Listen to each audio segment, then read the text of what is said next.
On this week's episode of Ride the Lightning, the Tesla and EV podcast, a special guest joins me to tell me his absolutely fascinating story of living out of his Tesla by choice for the past 8 years and counting. I hope you enjoy the conversation. It's coming up next.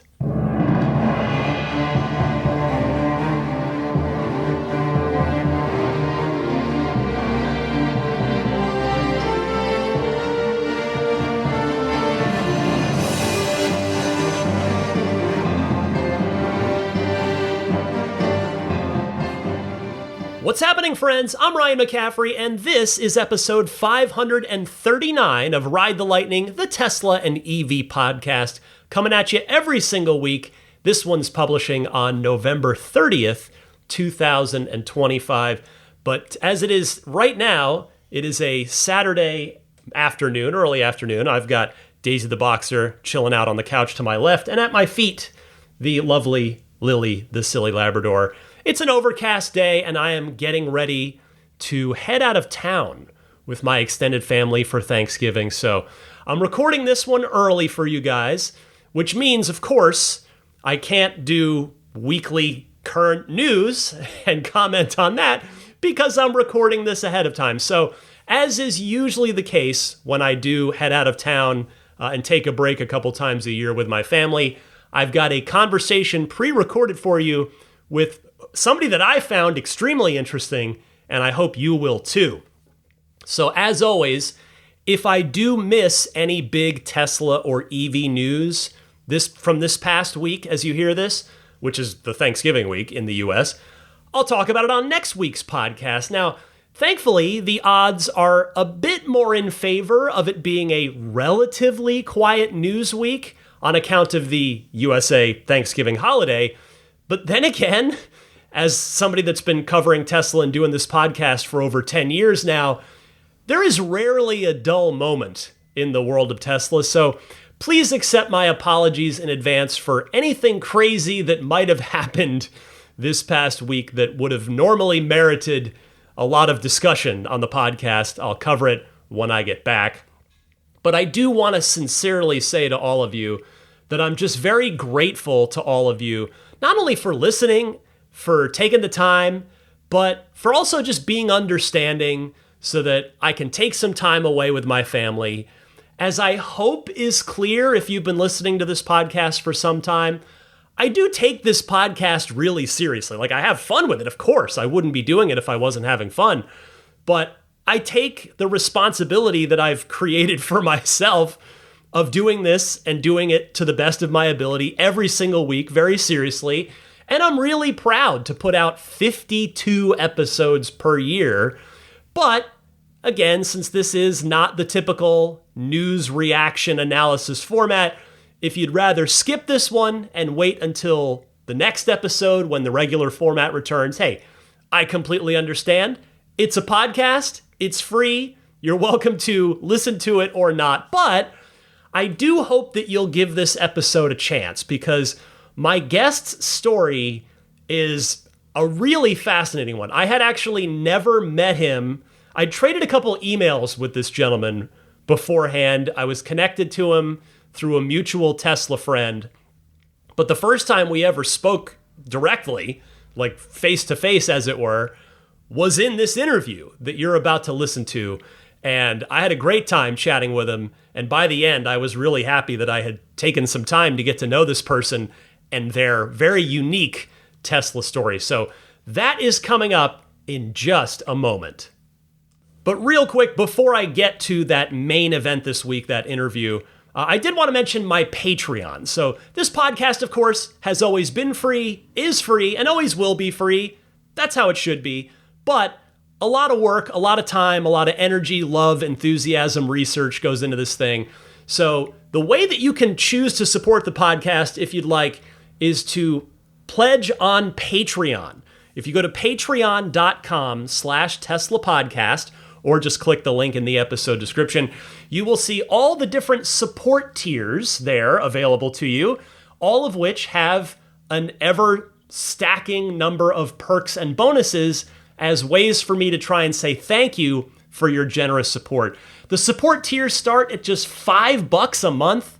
And for that $5 a month, you'll not only get early access to every single episode. In fact, this very episode you're listening to now was posted ultra extra early for the Patreon folks because I recorded it way in advance. There was no reason not to hold it back, or there was no reason to hold it back from the generous folks backing me on Patreon. So you get early access and you get an ad-free version of that, and you get that early. So it's both things together. My most popular tier is the $10 per month tier. I call it the ludicrous tier. I named all the tiers on the Patreon after speed modes on Teslas to the best of my ability. And that $10 per month tier, you will be getting not only the ad-free early access, but also the lightning round mini episodes that I do every week exclusively on Patreon. There are nearly 170 of them. So if you sign up, if you join the Patreon today at that $10 per month tier, you've suddenly got many dozens of extra hours of additional content just waiting for you.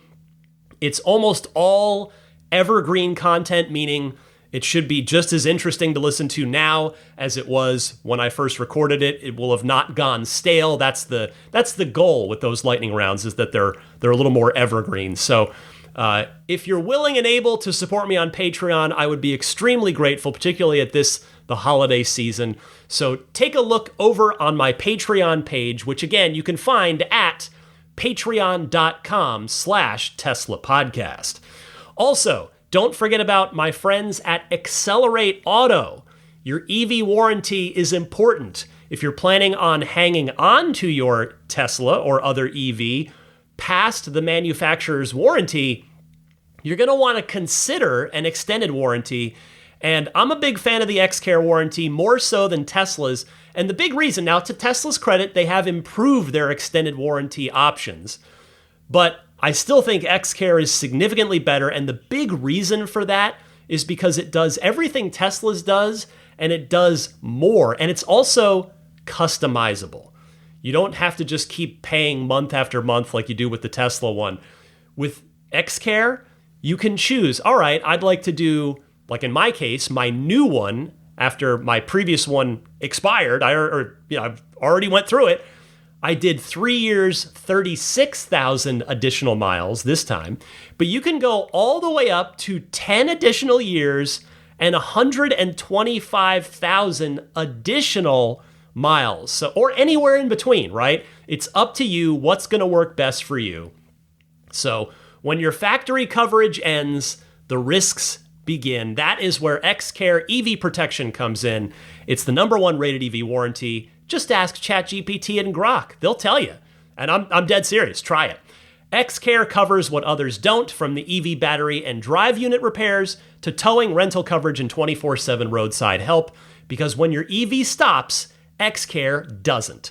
Check your vehicle's eligibility today at xcare.com. That's XCARE.com.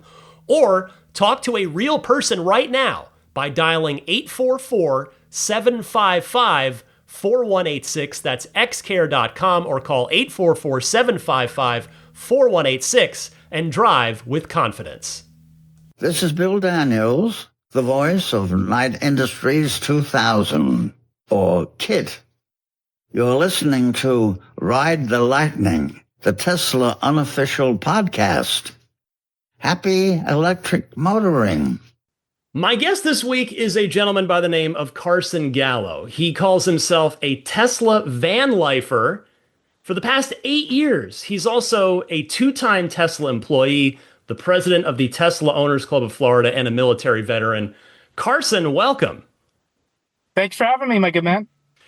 We met back at, as you just kindly reminded me before we started recording, back at the first TeslaCon Florida event. You guys just came off the second one. I guess before we dive into your story, I'll start there. How did it go? How did round 2 go for TeslaCon Florida? Yeah, well, this year we actually had 2 big events here in Florida. We had Tesla Space Jam and then TeslaCon. Both of them went off amazingly. I like to incorporate some comedy into the event. So for Tesla Space Jam, we had Starman himself emceeing the entire event, thanks to Eli Burton for donating his Starman costume. And then at TeslaCon in Florida, we had a professional stand-up comedian, Dan Needham, do stand-up comedy as Starman, actually. And at the end of both events, they went off with a rocket launch thanks to SpaceX. That is perfect. You couldn't plan it any better than that, and you did. You Exactly. couldn't plan it. You did it. That is fantastic, man. Although I do have to correct you on one thing. You mentioned Eli Burton's Starman costume. There's no such thing as that. There's Eli Burton, a regular man, and then there's True. Starman. I don't know about this costume thing that you're talking about. Fair enough. Fair enough. Those of you listening that might know Starman or might know Eli know the kind of running joke on that I'm referring to. But Eli's good people, and I'm so glad he's got an original roadster of his own now, because the Starman should have a roadster to travel through space with.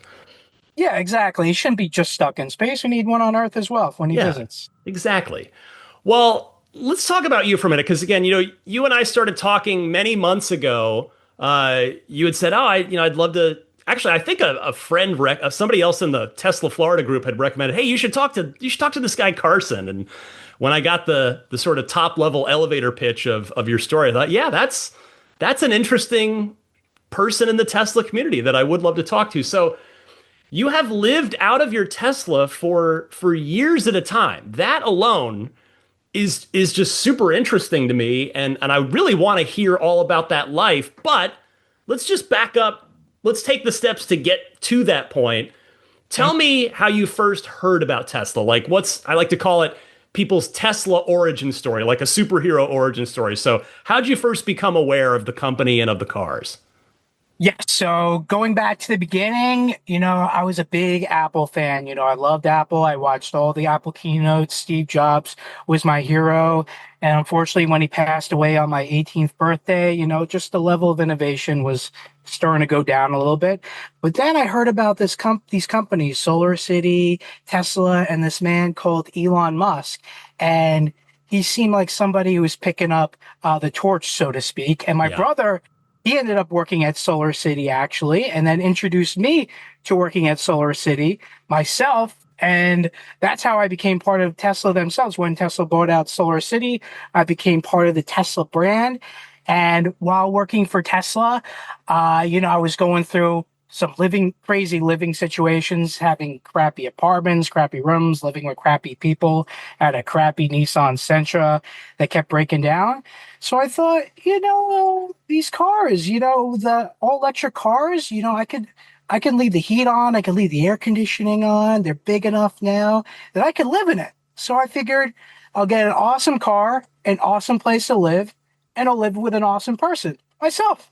I figure if you're gonna live in a car, why not do it with some style? Well, you're speaking to my own heart, referencing Doc Brown there as a former DeLorean owner here. Yes. You know the right buttons to push to engender to warm up to me like that. So I love it. So let me go back to the Jobs thing for a second, the Steve Jobs thing, because I think you hit on something that a lot of people are probably nodding their heads a bit in agreement with you right now, because yeah, Jobs, Steve, I mean, maybe the younger listeners aren't quite as familiar with him as a sort of business leader of Apple and sort of the kind of personality and figure he was. I definitely would recommend, I'm sure you've already taken this recommendation. I would definitely recommend that people read Walter Isaacson's Jobs biography.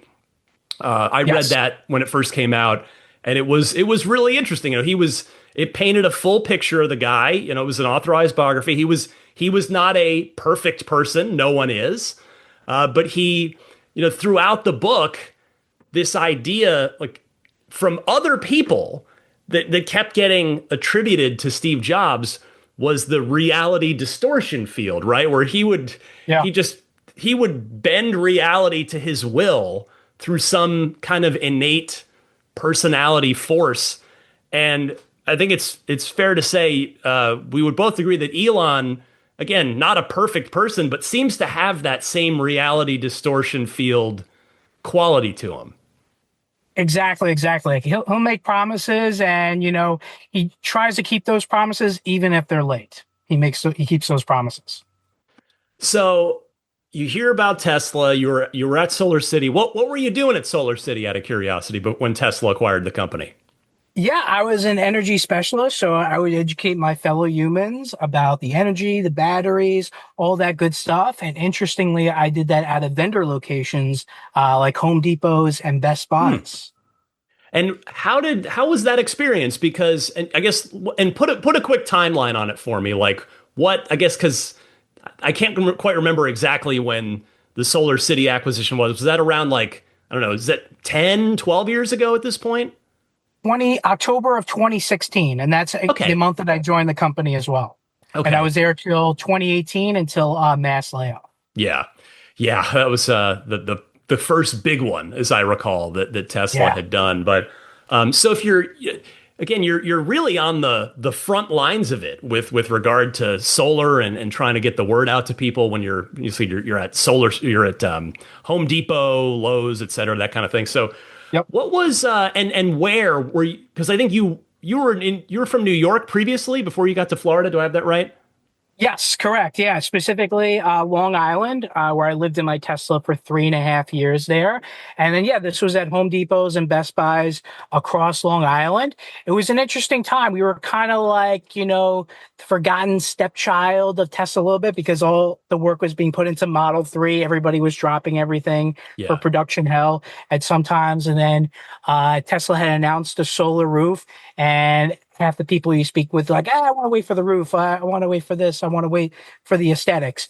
So, but still, Tesla released great new aesthetic panels, and just recently they updated again, which I'm happy to see as well. The Buffalo Gigafactory was coming online. So it was a lot of exciting things, but at the same time, a lot of priorities were shifted to the vehicles because the Model 3 they were all in, either Right. get the Model 3 out there or the whole company would collapse.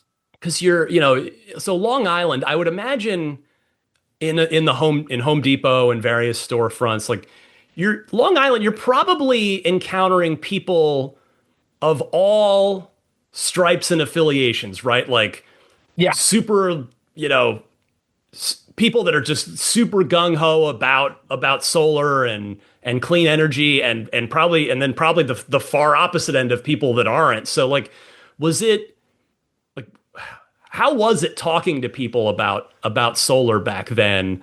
Did you find a lot of open minds, or was it because maybe it's maybe fair to say that 2016 it maybe wasn't the idea of renewable energy maybe wasn't, and tell me if you disagree, not quite as politicized as it is now. So I'd just be kind of curious to hear like how your conversations with people went, if people were open minded, if you got a lot of you know things that made your head spin or what? Yeah, so Long Island was actually one of the top regions for Tesla Energy's residential program. In fact, there was two warehouses on Long Island at the time, and the fact that we were transitioning from the Solar City brand to the Tesla brand, that really helped out a lot in getting the word out, and people were very excited about the brand and seeing what people Tesla's doing with the vehicles. They wanted to check out what Tesla was doing on the energy side. Plus, we just introduced the Powerwall 2 at the Yeah. time.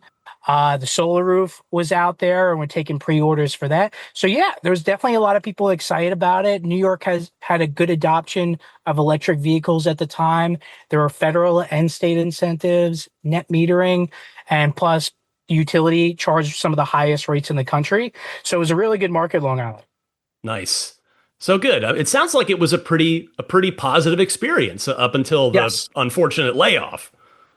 No hard feelings, Tesla. Um, would you consider yourself a car enthusiast prior to falling into Tesla? How are you with cars before that? Did you care too much or? I would not just it's a cool thing. Like I see the DeLorean from Back to the Future. I wanted that as my first car. I'd see some classic cars here and there, but really I considered myself a techie. And the Yeah. fact that Tesla released basically a smartphone on wheels. That's what really got me into it. Yeah, I hear that from so many people that's that's really what sucked them in was the tech aspect of it, and it's, to me, that's one of my favorite parts about doing a Tesla podcast and being part of the Tesla community is it really is like, it's not just your sort of stereotypical middle-aged guys driving sports car X, right? Yep. It is people that care about tech. It's people that care about autonomy. It's people that care about performance. It's people that care about safety. Like it really is.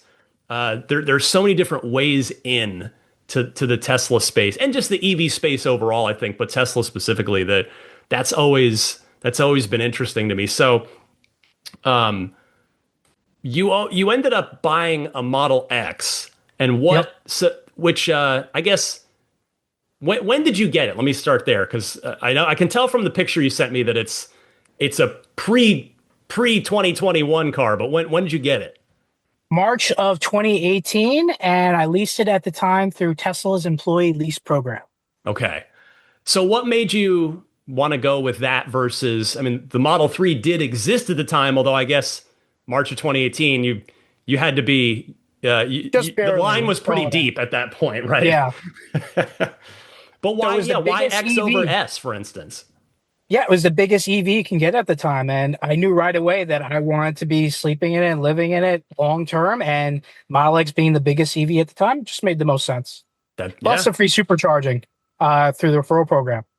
Well, but I think at that point, S and X just had it by default, right? Do I remember that correctly? No, I actually had to use a referral link. Interestingly, I used Steve Wozniak's referral link. Yeah, Steve's a former Tesla owner. I don't know if he still has his. I know he did it for a while. Yes. Interestingly, the day I picked up my Model X using his referral link, one of the top Tesla stories is Steve Wozniak complaining about his Model 3 delivery delayed again. Steve's a man of the people, man. From everything I can tell. I mean, I've not met him, but everything I see on him seems like he is as down to earth as you can possibly get. Yep. All right. So you've convinced, you've told yourself, all right, Model X, I want to live out of it. Yep. What configuration do you get? Like, how did you get super into it? Like, are you studying the paint colors? Are you wrestling with the interior color options?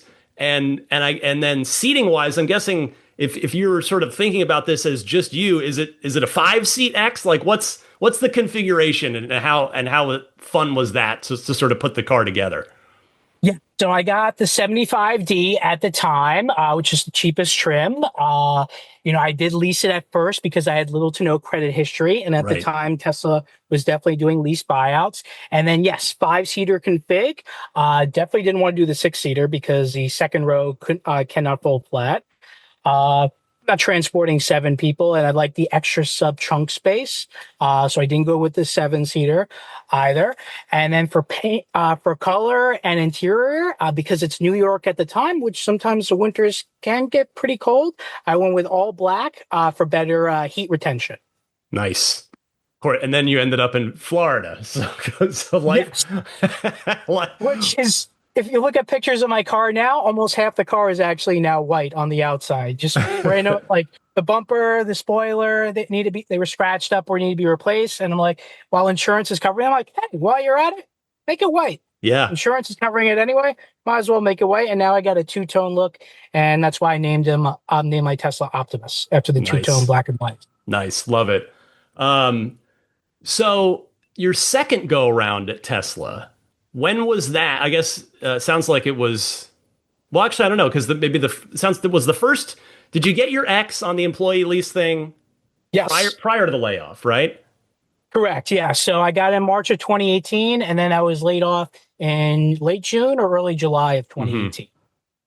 And then I was rehired in February of 2019. But before I could even start my new job, another mass layoff. Even my recruiter got laid off. Wait, so are you saying you got laid off before you even really got started? Am I hearing that correctly? Yeah, I had a start date. I was scheduled for training. good to go. And I think it was like a couple weeks before that, sent out another notice, and even my recruiter got laid off. Wow.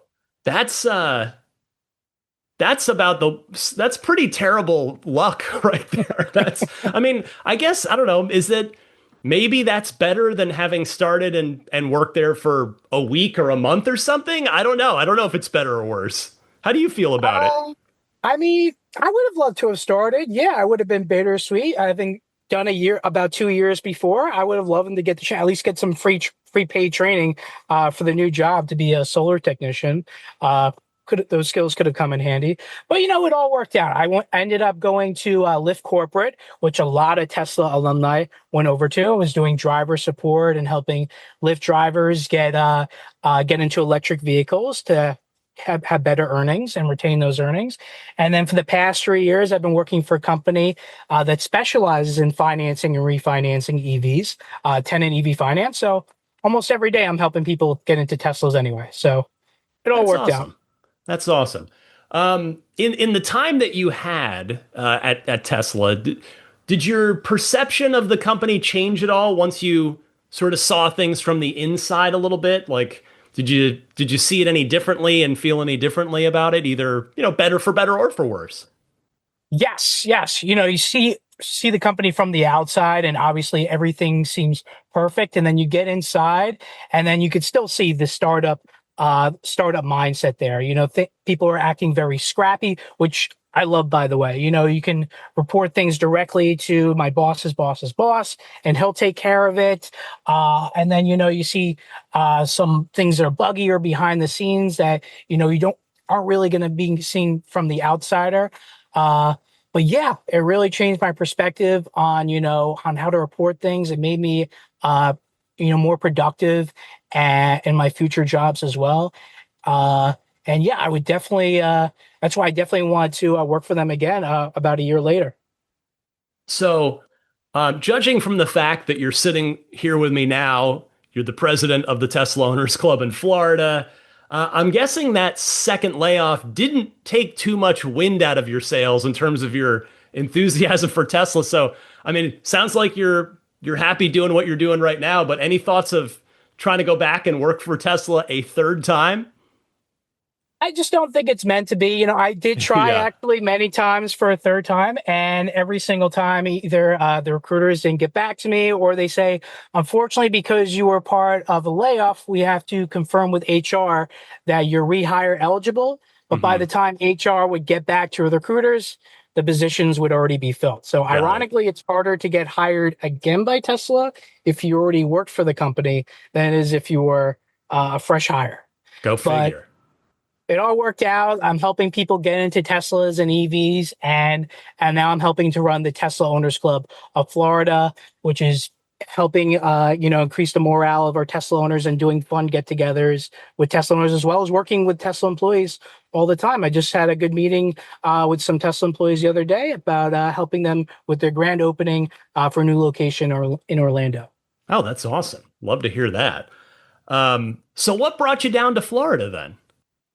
Yeah, so everything down here is just faster, cleaner, and newer. There's more charging stations here for me to stay at. There's resorts for me to stay at. That's another thing. I love staying at resorts. A lot of these resorts have free parking and free charging. And they might be leaving the gates open to their pools and mini water parks in the back. And I could just walk in and live like a cyber king. I love it. That's awesome. Yeah, you must know all the tips on where to go to get to get free public charging. You must be like a human better route planner or like a you're like a human Yes. EV charging app. I got them all bookmarked in Google Maps. Okay, this one's good for this one. This one, okay, you got free charging here. Oh, this one, you get free access to the resort, but you may have to pay $10 a night for parking and or charging. I got it all organized. So, did your family or friends think you were nuts when you said you wanted to start living out of your Tesla?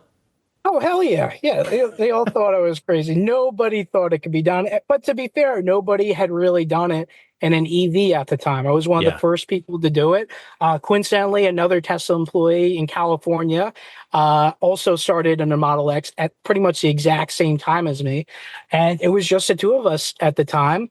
And this was before there was a custom made beds for the car. So I had just had a little fold out mat. And before camper mode. I had to use an Yeah. app that would trick the car. It would ping the car every few hours, tricking into thinking that I was about to set it into drive to keep the AC or heat on. And I couldn't use a DC or USB ports. I had to use external battery packs to charge my phone. Right. And I can only charge those packs when I was driving. So very early days of doing it. Boy, that's super cool. Like you did I mean you must be saving a lot on rent and on like utilities and there I mean I'm sure there are downsides like which I want to hear about, but like clearly it's working for you because you've Yeah. been at it for so long. But yeah, like tell me about the positives in your life of deciding to do this. Yeah. So, like I said before, I had such a crappy car. Nissan Sentra kept breaking down. Going from a Nissan Sentra to a Tesla, huge leap in Yeah. technology. Fact that my Tesla gets more software updates than my phone, still gets more software updates than my iPhone is. I don't know if that's a testament to Apple, how slow Apple has gotten or how fast Tesla is. But either way, it's amazing. And yeah, the positives have been, I'm saving so much money on not having to pay utilities, rent. I get to just be on my own, the freedom to go wherever I want. I did it for 3.5 years in Long Island, a year and a half in Orlando. Then I had to go back to New York, which I did a year and a half in Manhattan. Hmm. And now I've been in Cape Canaveral for the past year. And almost every few days, I pretty much wake up and see a rocket launch. So I'm on the coolest place on the planet that's helping us get off the planet. That's cool. So in, I mean, New York, that's like you mentioned, it gets cold in the winter time. So Yeah. like but now I mean now you've got camping mode, so you're able to stay comfortable all night, I guess. Yes. For a little while in New York, I was actually in a garage, like a home garage. And I actually did that so me and my father, we could rent out the rest of the house. And the only way you could do that is if one of the homeowners was living there. So I stay in the garage, which had a bathroom. And during the winter time, let's say it would be 30 degrees outside, it would maybe be 50 degrees in the garage. So you got a little Yeah. bit of insulation there. And then 50 degrees in the garage, and it'd be 60 degrees in my Tesla. And then I would only have to heat it from 60 to like 69 or 70 degrees. So that helped a little bit for the 6 months, first 6 months of me living in my Tesla. So other than that period, how are you handling showering, personal hygiene, that kind of stuff? Like that's sort of the basics that, you got to take care of. And you look very good. You look very healthy here on Thank camera. you, thank So you. you must be doing something right. Yeah, Planet Fitness. Thanks to Planet Fit, I got the Black Card membership, thousands of locations throughout the entire country. There's dozens of them that I rotate between here in Cape Canaveral. And I go to the gym, exercise, and shower every single morning there, wherever I am in the country, pretty much. And sometimes I'll go to my friends or family members' houses. Even when I'm at my friend or family member's house, I'll offer, stay in the guest bedroom, stay inside. I'll sleep in the front of the driveway in my own comfy bed. Boy, it's I promise my audience listening that was not like a secret stealth ad for Planet Fitness right there, even though it could easily be interpreted as one. But that makes sense. Like, you get the premium gym membership on a nationwide Yep. chain. It makes sense. But what about like how about nutrition and diet? Like you don't have anywhere to cook for yourself. So I mean, you look like a younger guy, so you could maybe, you're, I'm not sure, you can get away with eating things that maybe somebody at my age can't get away with eating as much. But yeah, what do you do for food, for nutrition? Yeah. So I used to have access to a kitchen when I worked in my office in New York City. So I would microwave or make food there in the kitchen and then walk from my office to my Tesla home. It's about a 20-minute walk away. But now that I'm out of the office and working remotely, I got a cooler here right up front of my center console so I can put sandwiches and stuff in there. But mostly thanks to all the money that I'm saving on gas, maintenance, and having spent money on rent, utilities, I just get takeout, Yeah. I'll get healthy food. I'll get pizza. I'll get burgers. I'll eat healthy and unhealthy. I think I got a good balanced diet and Yeah. take my vitamins every morning, and I'm all good. That's awesome. Oh, I love that. So are you still in the same 75D Model X or yes, same Yep. okay, so same car. How many Well, miles are on the car at this point? I think I'm at 210,000 now. Wow. Original Yeah. battery? Yeah. Original high voltage battery pack. Yeah. 209, 454. Wow. Uh, just replace a 12 volt a couple of times, but I Yep. got the lithium one by a third party company, which is keeping my camper mode powered a lot more reliably than the lead acid ones. How about have you had any incidents with the car? Has anybody, been anybody hit you, any accidents, any like have you had to deal with that at all? Because obviously, you need the car to function and you need Yes. it to presumably look, you want it to look nice. So hopefully you've had good luck in that department? Yes, very good luck. So no major accidents. Occasionally you got to bring it in for service here and there. So the heater AC may, break down after every couple of years, but to be fair, I'm using it more than pretty much anybody else. Right. And occasionally, yeah, I had to bring it into Tesla service. They provided me loaners a few times. So I have slept in a Model S, occasionally a Model Y as well. And I think I did sleep in a Cybertruck one night as well. And then occasionally, I think once or twice I stayed inside my mom's or another friend's house for a night or two while my Tesla was in the service center. Have you kept track? How many sets of tires have you run through in 200, whatever it was, Yeah. 19,000 miles? So the OEM tires kept going through really fast. I Yeah. must have went through four sets, 3 or 4 sets of the OEM tires until I finally switched to third party sets of tires, Michelin's, Yokohama's that have good tread warranties. So Hmm. the third party tires have been lasting me about 60, 70,000 miles Oh, each, which have been wow. pretty good. But the OEM tires, they would only last me like 20 or 30,000 Hmm. miles. Definitely go through them a lot quicker. And I do keep a spare tire actually. And amazingly, it fits underneath my bed and a month's worth of clothes in the back. Just in case of any flats, I have the modern spare there for me. Nice. Oh, that's cool. That's smart too. Yep. So, uh, do you tend to hang out around? I mean, I guess you kind of went over this, but you mentioned Cape Canaveral for the past year, but within an area, whether it's Orlando, New York, now Cape Canaveral, do you tend to kind of hang around in one area, or do you from day to day? Do you just drive to different neighborhoods, different areas? Like, what's kind of your, let's call it, weekly routine look like? Yes, I like to stick to one city for the most case. I have my PO box is actually literally a block away from the supercharging station that I stay at a lot. There's about a dozen charging stations within a 30-mile radius of Cape Canaveral that I usually rotate between. So I'm not usually staying at the same place twice. And yeah, I occasionally go to Orlando is probably where I go to the second most. I keep my storage unit there. So that way it's away from the coast. It's away from the hurricanes. It's cheaper insurance. So keep that inland. And then I love also going down to the Keys as well. There's so many great resorts down there. It's like the Hawaii of Florida down there. And then once a year, I do a big long road trip. I just did a month-long road trip to the northeastern part of the country, upstate New York, New Hampshire, Vermont. I went to the easternmost point in Maine. And then last year, I did a road trip to Yellowstone. Wow. And yeah, I stayed pretty much a whole month in Yellowstone. And thanks to my Starlink Mini, I was able to work remotely the entire time. Oh, that's so cool. Well, I hope this isn't too personal a question, but with regard to your job that you've got now, with like the HR paperwork, do you have an address to give them for like your all that sort of legal paperwork, paychecks, and all that stuff? Like how's that go? Yeah, PO box. You just use the PO box address, and I'm a legal resident. I got voting privileges right here in the Superior State of Florida. Nice. Oh, that's cool, boy.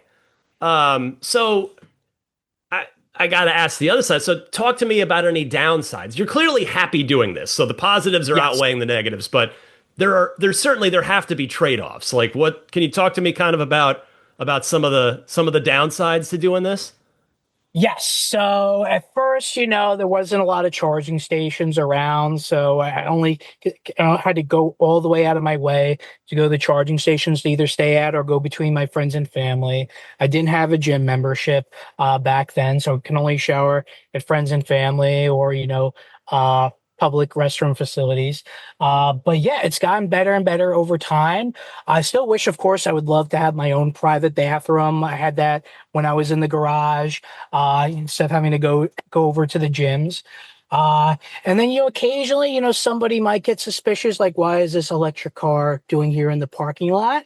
But that's very rare. And like in about 8 years, I've maybe got about 8 knocks on the door. So once a year, I got to worry about somebody getting suspicious.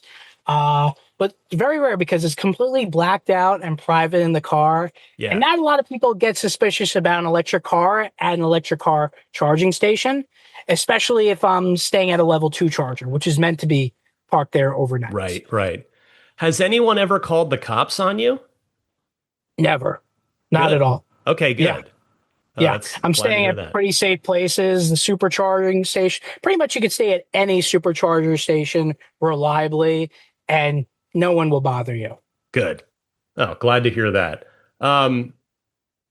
Maybe this is one more. This might also be too personal a question, but I'm curious. Does living out of your Model X does it affect your ability to date people? Not really. It hasn't been that much of an issue. You can actually sleep 2 medium-sized people comfortably in the back of my Model X, 4 people uncomfortably. At least 2 people in the front seats. Probably wouldn't recommend that. But yeah, no, it hasn't really affected my dating life. Good. I don't kiss and tell in the Tesla. But yeah, I love doing it. And I've known people who have long-term relationships, no issues. In fact, there's a couple of people who have been married and been living in their Teslas for many years. Oh, that's cool. If you could change anything about your Model X, what would it be? Let's see. Definitely would love to have full self-driving, fully ready, so that way I can just go in the back and sleep and wake up at my destination. I do have hardware 3, so I'm still hopeful that'll happen one day. Yeah. But yeah, if I could bring FSD closer to reality, I would definitely do so. But I'm also waiting to hold out to upgrade to an even bigger Tesla or a different type of EV living situation. You got the Tesla Model Y L possibly coming to the US. Maybe Tesla will tweak the Cybertruck so you can have camper mode in the Cyber Vault. Or maybe we'll get that cyber SUV that we saw in the master plan video, the little model there. Or maybe the Robovan will be practical to live in as well. Or there's these EV trailers like Pebble or Lightship. Yeah, that might be worth something upgrading to. But yeah, I've been doing it for almost 8 years now. It just keeps getting better and better with software updates. I get new accessories, and I plan on continue doing it for a long term.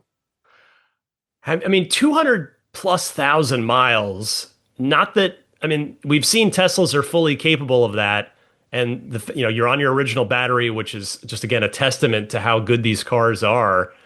Yep. But have you started thinking about kind of the medium, maybe the longer term of what's next? Because the car, as well as it's treated you, it's not going to last forever. Yes. So I have an 8-year infinite mile battery and drivetrain warranty that is still good until March of next year. So I still got another 6 months on it. So at that point, around that time, I'm going to be making a decision as to whether to upgrade to something. So maybe Tesla will have made some tweaks to the Cybertruck. Maybe we'll have the Cyber SUV Model YL. So I'll definitely consider those options, or consider trying to track down an extended warranty that'll still cover me at over 200,000 miles. So maybe XCare will make an exception for me there. Well, they should be listening to this, so yeah, reach out and just tell them Ryan sent you, and see if there's see if they can do anything. I'm a customer of theirs, and it's been a good experience. And I promise that's not an ad either, but I just actually am a customer. But Nice. have you had a chance to either at least sit in or even drive and experience the new Model X, the latest version of it?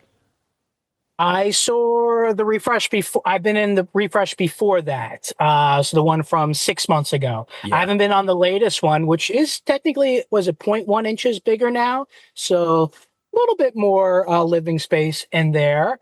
And the fact that you can get free supercharging still with the Lux package. Yep. So that's definitely a requirement in order to make Tesla van life very affordable, because that unlimited heat and air conditioning, I must have saved tens of thousands of dollars. Sure. Thanks to that perk. Plus, of course, that Lux package, and if you did upgrade, you'd get AI 4, and then you'd have full-blown FSD version, at least for now, version 14, right? So that's got to be a little tempting as well. Yes, a little bit, definitely. Have you had a chance to test out an AI 4 car with either FSD 13 or super recently, obviously, FSD 14? I did the Cybertruck recently, hardware for, but of course, some of the FSD features are limited compared to the Model Y and Model 3. Yeah. But yeah, Cybertruck definitely handled pretty well on FSD, especially around here in Cape Canaveral. Still not practical to live in, as there's no ingress and egress into the vault. Right. There's no heat or AC back there. It's not water sealed or tight. I'd want to be able to reach in and out between the vault and the cabin, and not have to climb out of the cabin and then climb into the back of the vault. Yeah. So definitely would need a mid-gate. There is third-party companies that kind of add like a breezer window in which you can run a PVC pipe into the back there, but still won't be able to reach in and out, grab stuff there, or be watertight back there. Makes sense. Yeah. Yeah. Gosh, in your many years now and 200,000+ miles, I imagine you've met a lot of people on your travels. Just not necessarily friends, but just random people that you've probably talked to. Yeah. Met, like, I imagine you've probably converted a few doubters or naysayers in your time as well, just from sharing your story and experience. Yeah. I've definitely maxed out my referral link more than a couple of times. Good. And it's not just me who's been living in my Tesla. I've met dozens, if not, might have been up to 100 people who either are doing it or have been doing it at one time, living in their Tesla. I've definitely tracked that I've been doing it the longest, but there's other people out there like me who've been doing it and love it just as much as I do. In fact, I just started a cyber podcast with a few of them. Jimmy, who's been doing it in Canada. Sandro, he's on his way to the tip of South America in his Model X. He put like a modified solar panel on the hood of his Model X, so it powers his batteries and electronics on the inside. And then Nico Murillo, he's on a 50-state road trip in his Model X. So he's going to every state in the country. That's cool. How's he going to get? Is he just going to bite the bullet and ship the car to Hawaii and to check that one off? I'm not sure how he's doing Hawaii. My idea for Hawaii is drive from Florida to California, then unpack my dream case bed, which folds into a suitcase, fly from California to Hawaii, then rent a Tesla in Hawaii, and then put that bed in that Tesla and sleep in that Tesla. Well, I'm glad. Yeah, I was just going to ask. So you mentioned how you'd started this long before there were any sort of custom mattresses made for the backs of Teslas. So have you Have you tried them all besides that one you just mentioned, or that must have made your life, your quality of life go up significantly with these third party companies that are putting out these Tesla specific mattresses now. Yes. So in the beginning, there was nothing, there was no custom made mattress for the Model X. So I was just using like fold out mats and like blow up mattresses that are meant for inside or outdoors sleeping bags and stuff. But then this company Dreamcase, which was already one of the first companies to make a custom made bed for Tesla at the Yeah. time, only the Model S. They sent me one of the first ones for the Model X, and is the most comfortable bed I've ever slept in or out of a car. They went above and beyond for me there. I have tried out a few others here and there, but I keep going back to the OG Dreamcase, which Nice. is just so comfortable. And then, when you're, I guess it could be also psychological as well. If you're sleeping in a strange place, you can't, you wake up in the middle of the night wondering, where am I? And then you have to convince yourself, oh, okay, I'm in a safe place. And then you can directly control the heat and air conditioning just using the app on my phone. Right. Got the speakers in the back there so I could target the surround sound back to where I'm laying down when I'm watching movies or shows. And the fact that you're in a vehicle that's 5-star crash safety rated makes you feel really safe. Sure. Like you sleep in a house, God forbid, a tree falls on the house and comes crashing into your bedroom. You hear that happening to people all the time. That happens on the car. At least you got airbags, it's steel, it's meant to withstand accidents going many miles per hour. So it'll probably protect you and you'd probably be able to just get out and just drive away. Well, yeah, and not to mention that you've got a surround camera system watching out for you with Sentry Yes, mode, which of course was added after you bought your car for free. That's still I'm in that boat too. That came after I bought my exactly. Model 3. That's Sentry. It's got to be feel a little extra secure having Sentry mode running as well, right? Yeah, exactly. Being able to access the cameras, check my surroundings, see what's going on. That's definitely a game changer. I do have little like on my privacy shades, like little things that could pop out and I kind of peek through, but it's still kind of hard to see. Having that 360 view with my Tesla dash cams or my third party dash cams is definitely helps me sleep better at night. It must be kind of nice. I don't know if you're a side sleeper or a back sleeper, but if it must be nice kind of having those little falcon wing portal windows to look up through at the sky at night, right?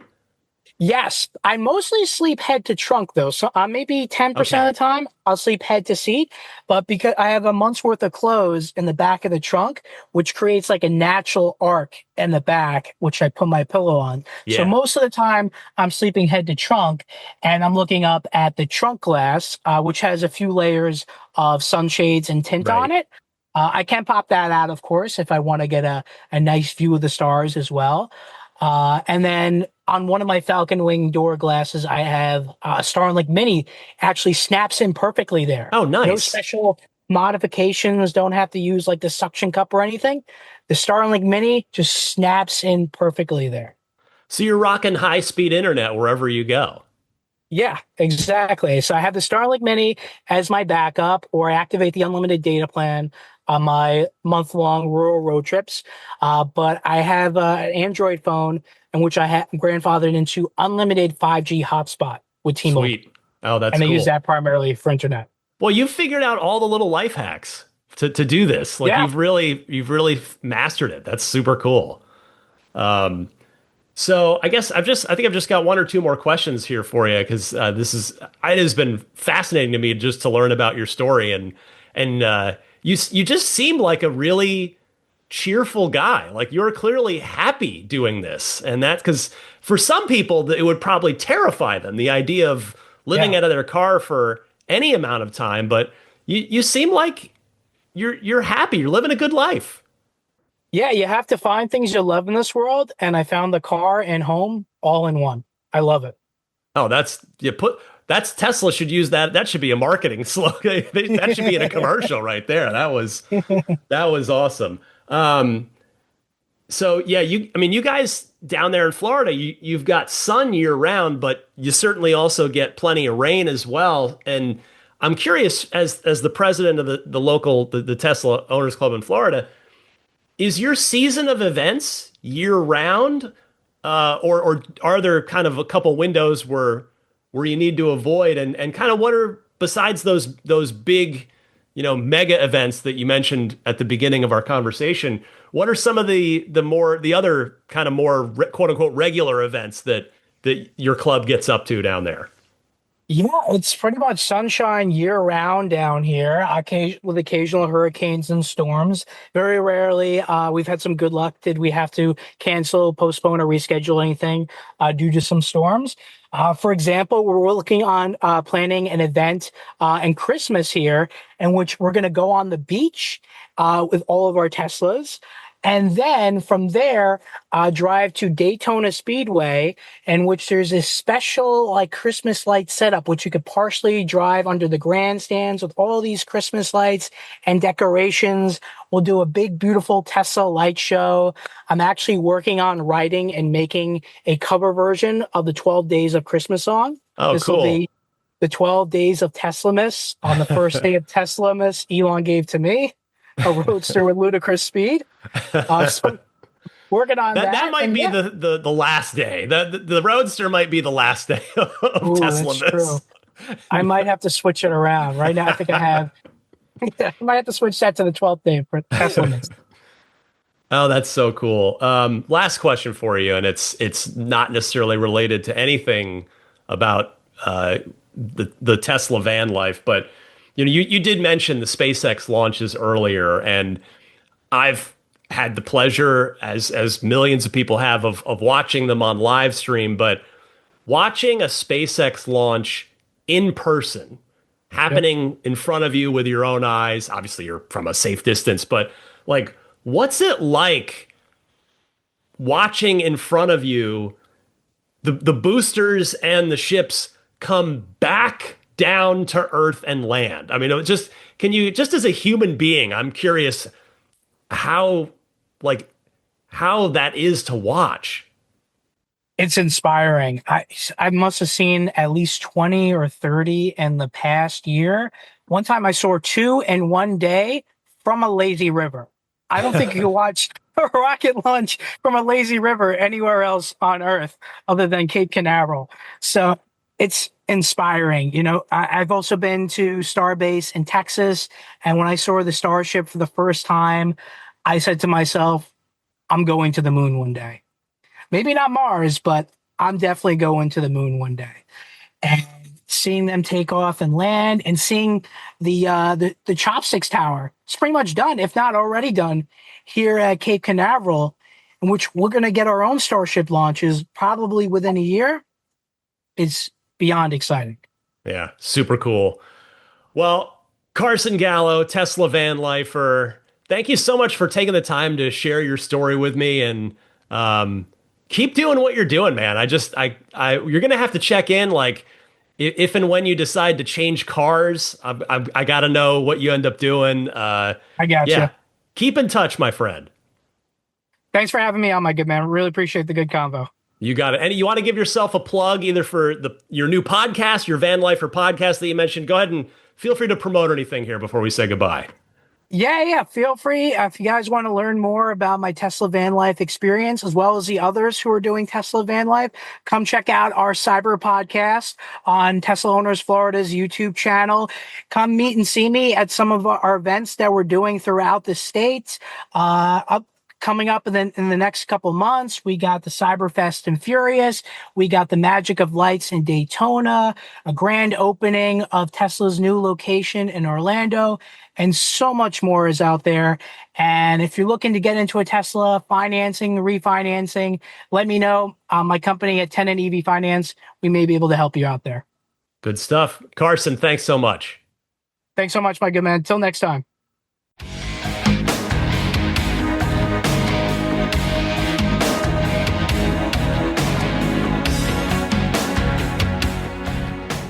Big thanks to Carson for taking the time. I hope all of you enjoyed that conversation.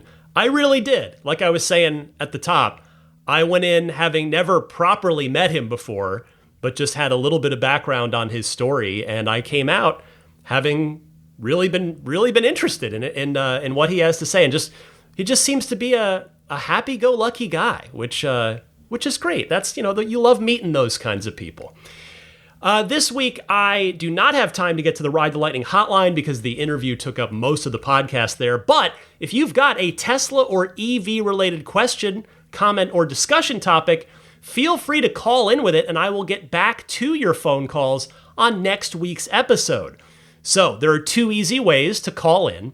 Either use your smartphone's built-in voice recording software, record your question. I politely ask that you try to keep it to 90 seconds or less so that I can get to as many callers each week as possible.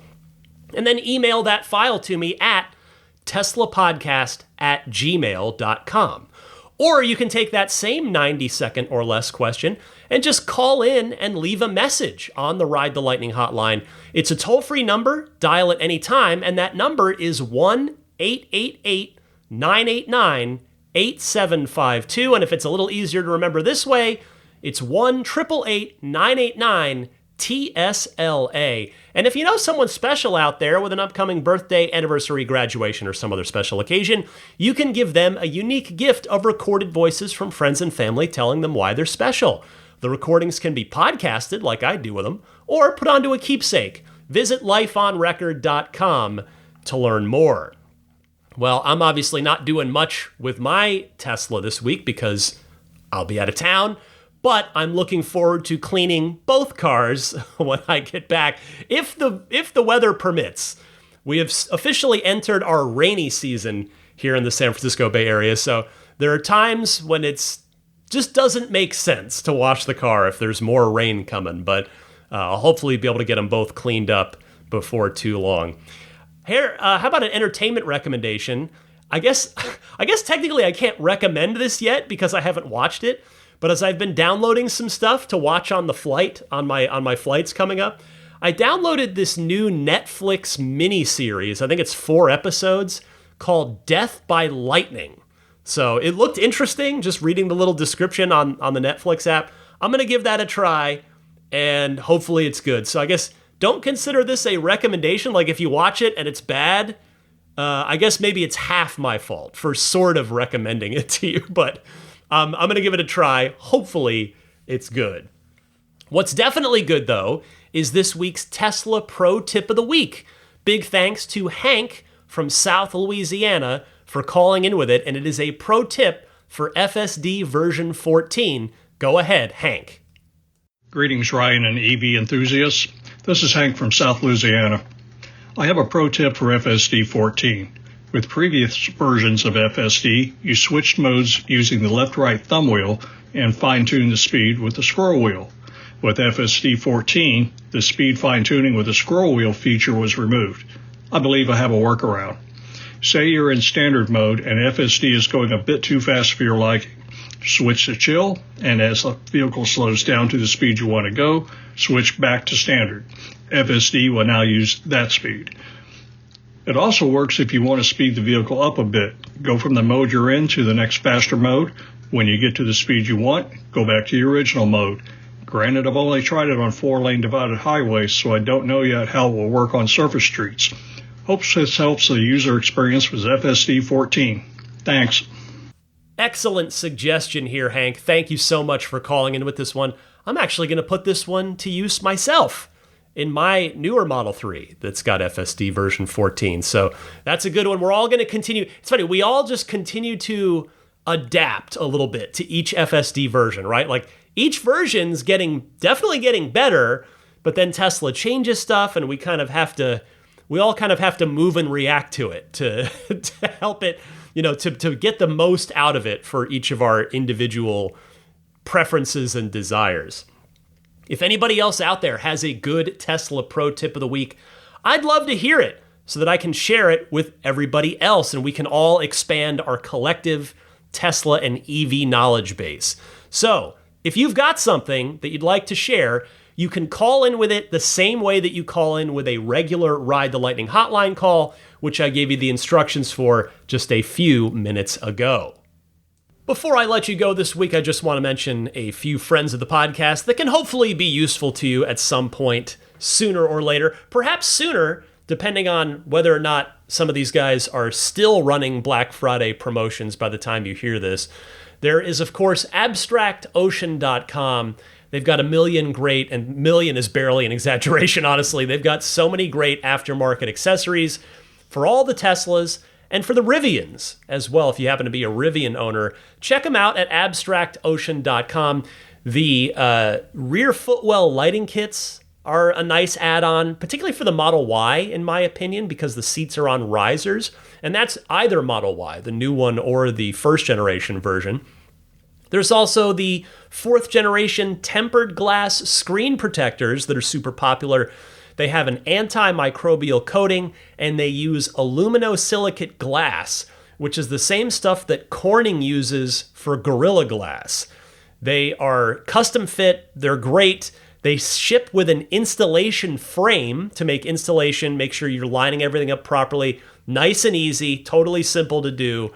And there's a lifetime guarantee on those tempered glass screen protectors if it's damaged in the line of duty. So take a look at everything they've got over at abstractocean.com and make sure when you get to checkout with everything you like in your shopping cart, use the coupon code RTLPodcast to get 15% off of your first order. That coupon code again, RTLPodcast, all one word, no spaces. Next up, the Snap Plate and the newer, stronger Snap Plate Plus, available for not just all the Teslas, but the Rivians and plenty of other EVs as well. You got to check them out over at everyamp.com/RTL. And the Every Amp folks are very kindly offering a discount to all of you, the Ride the Lightning listeners as well. When you get to check out with whatever you'd like to purchase, simply enter the coupon code RTL. So, what would you buy there? Well, primarily the front license plate brackets of theirs that snap on and off in seconds, but when they're on there nice and secure. But if you want to take them off for detailing the car or for a Cars and Coffee, something like that, it won't leave any unsightly anything behind. Unlike the license plate frames that Tesla gives you for the front of your car, which for the most part, most of them are stuck to the front of the car with automotive adhesive. Yikes. If you ever want to take that off, you're going to have a rough time. So I recommend never putting that on and instead get the Snap Plate, either the regular Snap Plate or the stronger Snap Plate Plus. They're both available at everyamp.com/RTL and use the coupon code RTL for a discount. If you're in or going to be in the greater San Francisco Bay Area, treat your car, treat yourself. Well, I mean, you'll be treating yourself, but it's your car. The car is what's getting the spa treatment over at Immaculate Reflections. Paint protection film, ceramic coating, paint correction, any of that, some of that, all of that. It's all good. It's all going to make your car look and stay beautiful. I am very much a believer. I'm very much a customer of Immaculate Reflections. I'm super proud to have Immaculate Reflections having done both of our Teslas. They both look great. The Spirit of Adventure, our 2018, that lives outside now, still looks incredible. It still looks great thanks to all of the protective work that Immaculate Reflections has done for me.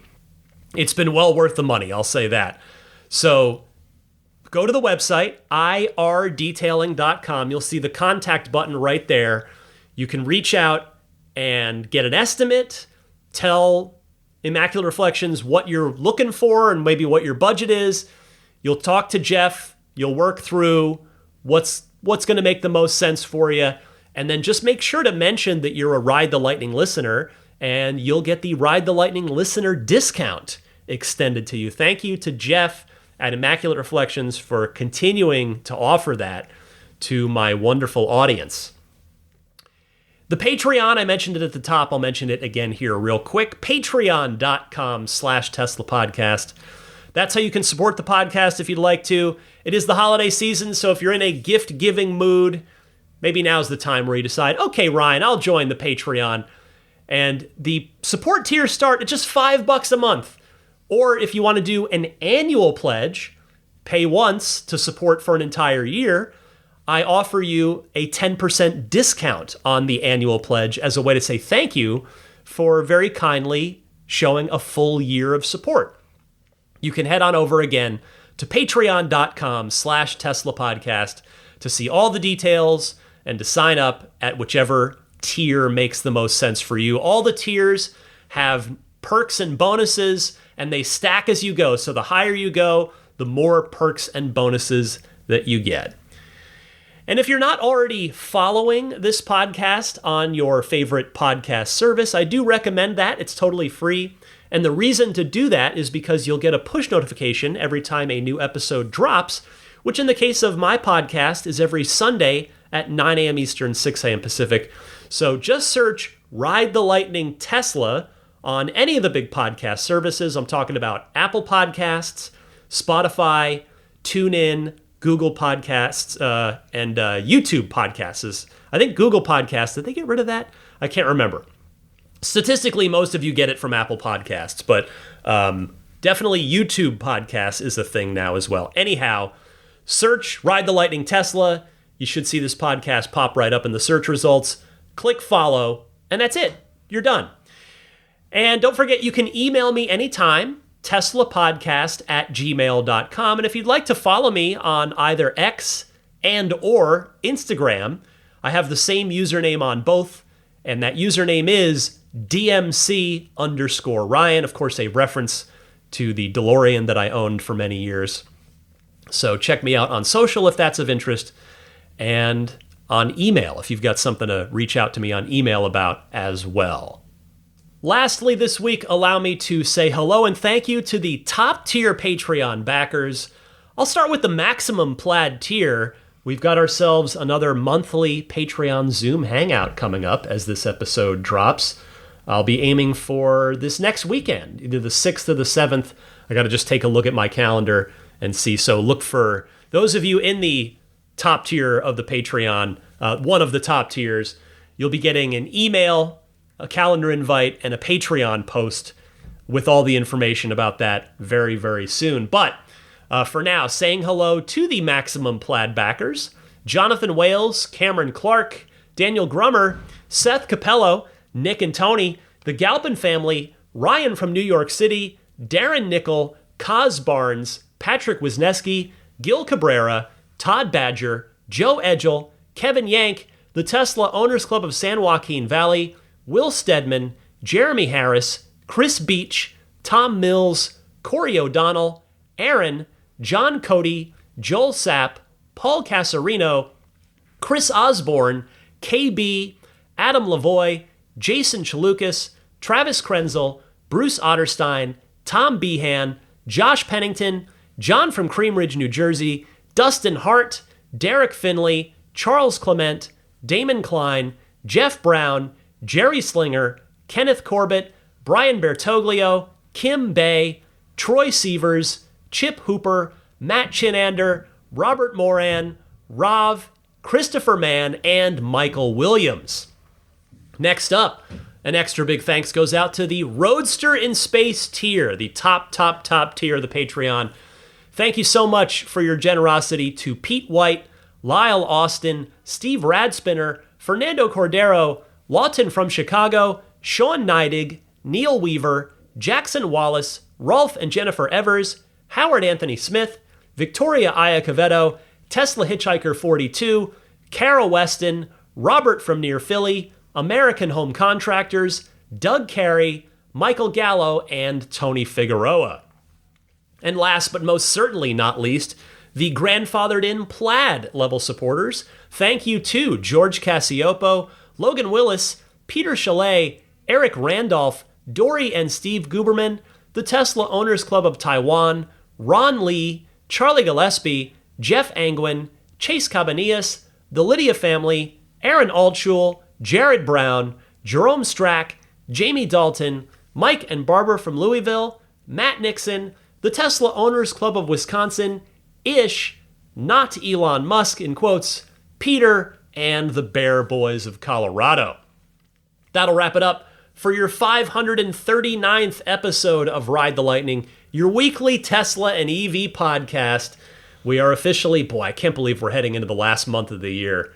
This, I guess, they really do get faster as you get older because each year is a smaller percentage of your life than the previous year was. This year's flying by, but looking forward to the holiday season. And I hope all of you are doing well, are happy, are healthy, and thank you for sticking with me. Thanks for listening to the podcast. Your time and attention are very precious resources that I definitely do not take for granted. So thank you so much. Happy electric motoring, my friends, and I'll see you back here next week.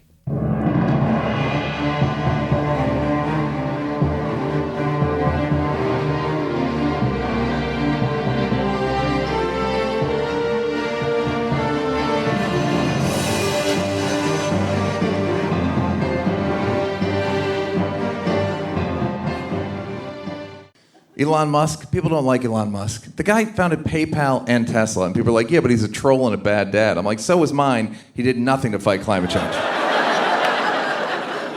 Also, have you been in a Tesla? Have you been in a Tesla? My buddy let me drive his Tesla. I laughed out loud at how fast it went. Been clinically depressed my entire life, on dozens of medications, in a Tesla for 13 seconds, cured forever. I mean, I think a Tesla is the most fun thing you could possibly buy ever. That's what it's meant to be. Our goal is to make it's not exactly a car. It's actually a thing to maximize enjoyment. It's maximum fun.